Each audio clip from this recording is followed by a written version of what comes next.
Somebody's getting it, somebody's getting my love. Somebody's getting it, somebody.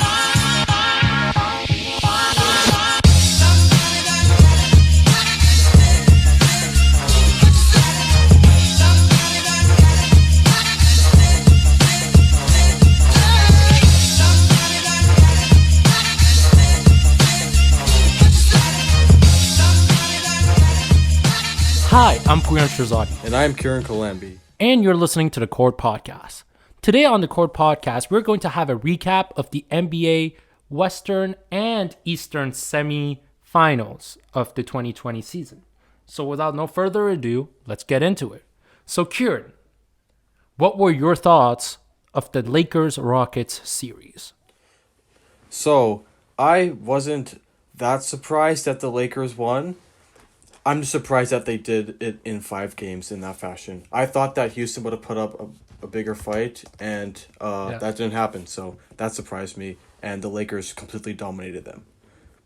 What do you think? I completely agree with you, Kiran. I absolutely agree with you. I did think this series was going to last a bit longer, especially after Russell Westbrook and James Harden having that talk after the Game 2 loss, talking about improvement. I thought, hey, they're going to come back bigger and better.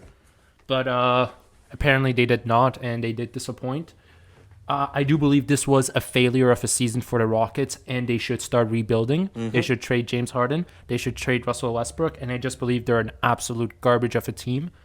Hey, D'Antoni's out now, so... D'Antoni, I respect him as a coach. He's never been a winner, but he's been a great coach. But, yeah, the fact that you almost lost to the OKC Thunder, which was predicted to be a lottery team. People thought they were going to be, top 3 pick team for the next 6 years, and you lost to them, the team where you traded your second guy to, and you almost lost to them. You shouldn't be considered. This season should not be considered a success. This should be a big failure this whole decade for them, and I think they should just rebuild from ground up. But yeah, next series, we're going to talk about what happened last night. Nuggets versus Clippers. Yeah, what were your thoughts on the Nuggets-Clippers? Now, well, I was all in on the Clippers and I guess our pre-playoff predictions, and they completely got wrecked yesterday in Game 7. And Kawhi and PG, pandemic Paul, they showed no signs of life at all. And I mean, Kawhi went 1 for 11 in the second half, I'm pretty sure, or at least started 1 for 11, which was just terrible, and it can't happen in the Game 7. He went 8 of 26, right? I think he went 8 of 20 something. It's just, it can't happen, and they got completely dominated. And Jamal Murray, of course, balled out. Jokic had the fastest triple-double, I'm pretty sure, in NBA history. Yeah. I'm fairly certain. Like 16, 22, and 18. And 16 was the points. Yep. I mean, the Nuggets, they crushed them from the start, and it wasn't really close. Yeah. I really hope in the last podcast, I really hope I said this, because I did think this, that the Nuggets were actually going to take this in Game 7. Because I always told myself, because I the last time they made the playoffs was last year, and I looked, and every time I watched the Nuggets, they're no different than the Major League Soccer, where everything happens in the last minute. So I was like, hey, they always either go to overtime or they go to Game 7. So I wouldn't be surprised if their whole series is like that. But Clippers did disappoint. I did go. If you do follow the Court Podcast on Twitter, which I know you don't. Only 3 people do. You should go follow it, because I've been on a mad Twitter rampage just talking about how trash the Clippers are and how cocky they were. Okay, look, they were on paper they're a good team, but similar to when I have arguments with other people such as Kiran or other friends about the Raptors and how I'd rather pick Norman Powell over DeMar DeRozan for this team. Sometimes the better player isn't the best fit. And and in my opinion, this is a great team. This can be an all-time team, but they don't fit. That's why they can't be an all-time team. So I'm not surprised that they lost. I do understand they did have chemistry issues the whole year in terms of not being with one another. But yeah, I'm not surprised the Nuggets did that, and they have a great team. They're gonna be Spurs of the future, and yeah. And for the second straight series, the Nuggets have come back from a blown meme lead, which is pretty interesting. 3-1. 3-1. So, Twice. Yep. Twice in the same postseason, which is very rare. It is very rare. And back to back. Yeah. I've been talking about Raptors going back to back, but in reality, it was Nuggets who were going back to back. Yeah. I was on the wrong back to back hype. But speaking of the Raptors, we fell short in Game 7 as well. And, Yeah. I mean, it was a tough loss, but the Celtics really played well this series. Tatum gained my respect, and, I mean, quite frankly, we should have gone down 3-0 realistically. So the fact that it even went 7 is, it was. I'm happy with that. I mean, I'm disappointed, of course, but I'm. It's fine. It is what it is. Yeah. It is what it is. But yes, I will put the sound effect in, Kiran. It is I will what cut it the is. section out. It is what it is. But I agree with you. I give credit to the Celtics. They were the better team. They were, But sure. I believe if Siakam was playing like what he was supposed to, or what he did play like throughout the season, we would have won in that case, but he didn't. And the Celtics were obviously the better team. I don't believe Jason Tatum was really that great. Because look, if the media is setting the bar for him as a superstar, I'll be like, hey, I'll judge him as what you tell me to judge him as. But if he fails, you gotta go in. And in my opinion, Brown, Theis, Smart, and Walker had more of an impact on the Raptors losing than Jason Tatum. That might have been because of how the Raptors defended him and how the Heat defended him in Game 1. But I do believe Luka Doncic and even Pascal Siakam are better than Tatum. Even though Siakam was pretty trash this playoffs, but on a normal Siakam basis, he's better. Yeah. I mean, I agree. Like, pre-bubble Siakam, if we had him, then we would have won the series, I would think. Yeah. But missing his presence as the number one guy it hurt us, and it came back to bite us when it mattered most. Yeah. So, yeah. So I agree with you. Also, I do agree with what you said about how they worked really hard and they fought. The Raptors, according to the statistics, technically lost all 7 games. And that's the first time in NBA history where one team has lost all 7 games in a series. And, technically it shouldn't make sense, but it does make sense if you watched it. And I agree with that. But, I'm not upset about the Raptors. yeah, Like, me I was neither. upset. But when you think about it, it's hard to go back to back.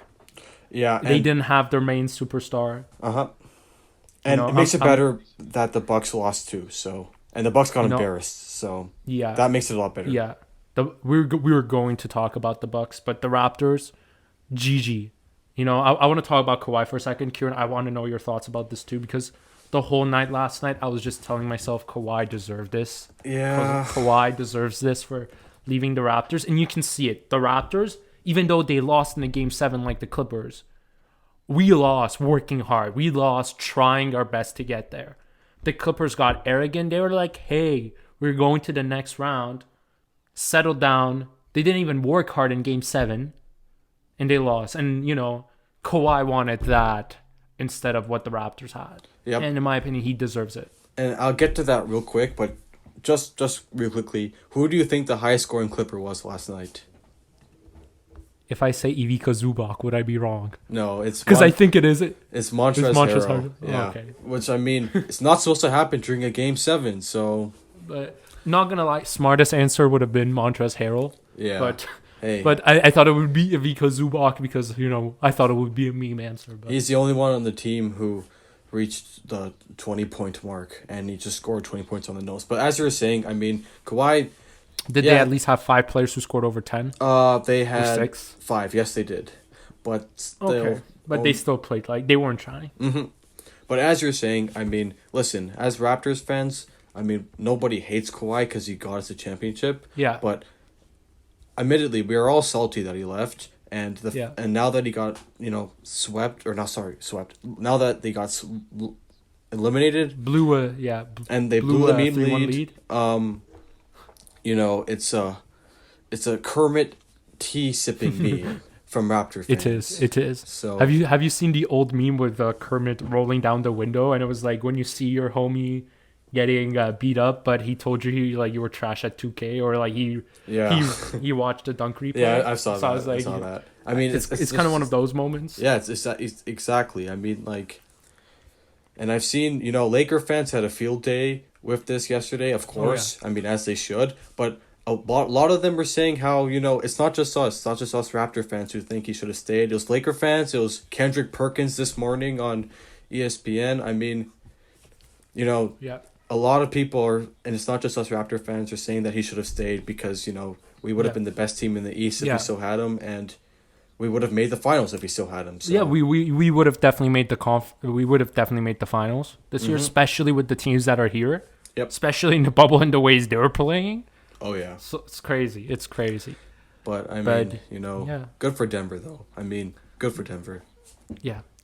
Let's talk about the Bucks and the Heat now. Oh boy. Before we finish the episode, Bucks and the Heat. I don't think I need to comment. Really, the Heat destroyed them. Yeah, Kiran. it wasn't close. It wasn't close. It wasn't close. I believe everyone at the Bucks organization is to blame. Mm-hmm. Oh yeah, coaches, for sure. players. I think everyone's to blame. And even Giannis. Yep. Yeah. I mean. Yeah. It wasn't close. It's not like the Heat won in like 6 or 7. They won in 5. It was a gentleman's sweep, and they completely dominated. They went up 3-0, which says it all. And yeah, I mean, you don't come back from that. And it was as big of an upset as it was. Watching the games, it really did not look like an upset. It looked like the Heat were the much better team. Oh yeah, the Heat looked like the much better team. Yeah, I feel like they're better coached. Oh, they are for sure better coached.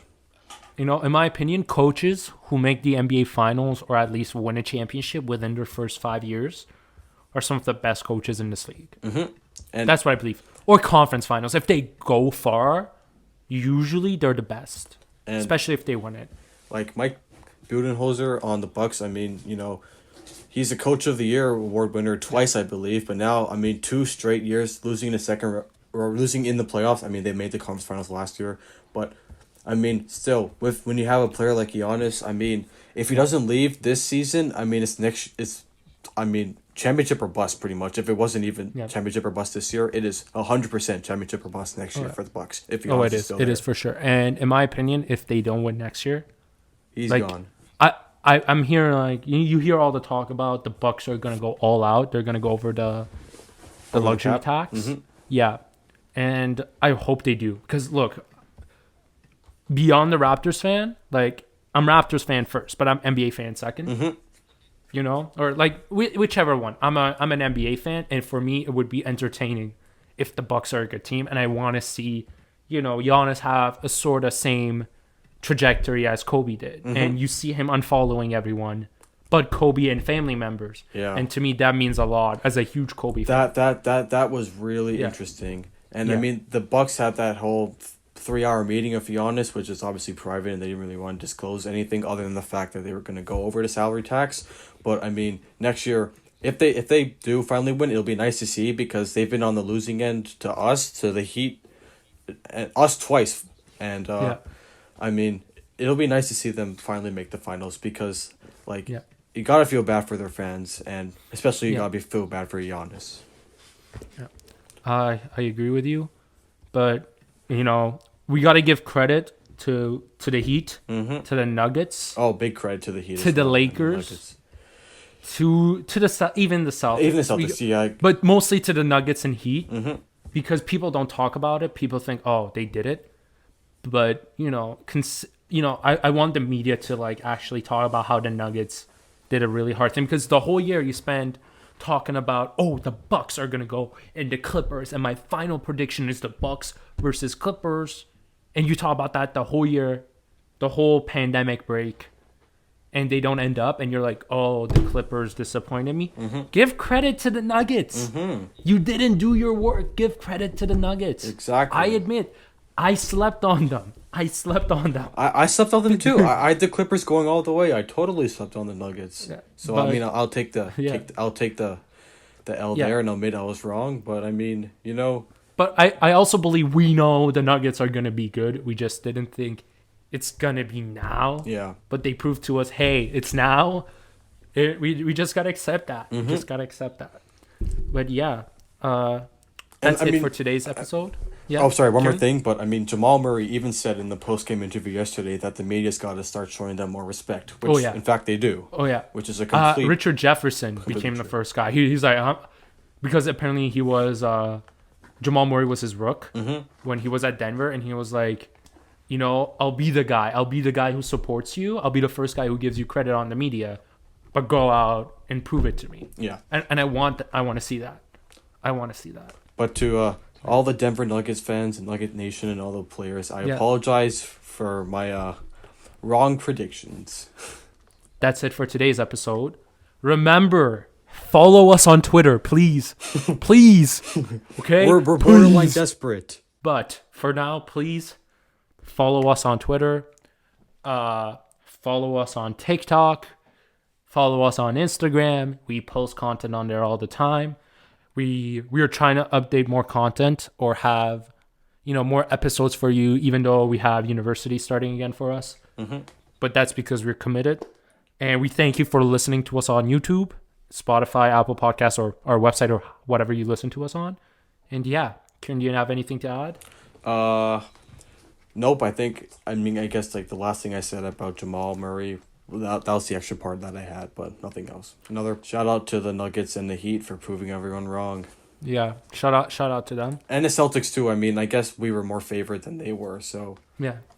And a huge thank you to the Raptors this season. Oh yeah, a huge thank you. I not gonna lie, I low key like this team a lot. Oh, I love this team. Maybe better than the 2019 champion. The championship team has some players that you're like, ooh, but this team had better chemistry in my opinion. And we went And you on could that, see that. long win streak this year, which was Yeah. fun. We had the great moments. The comeback Yeah. against the Mavs. There were better players. These players, it was yeah. most of the same players, but they got better. Yep, and You know, you love to see it. We can't wait till next year, which is or not next year. I mean, next within a few season, months, within the next know. few months. Yeah, yeah. Hopefully.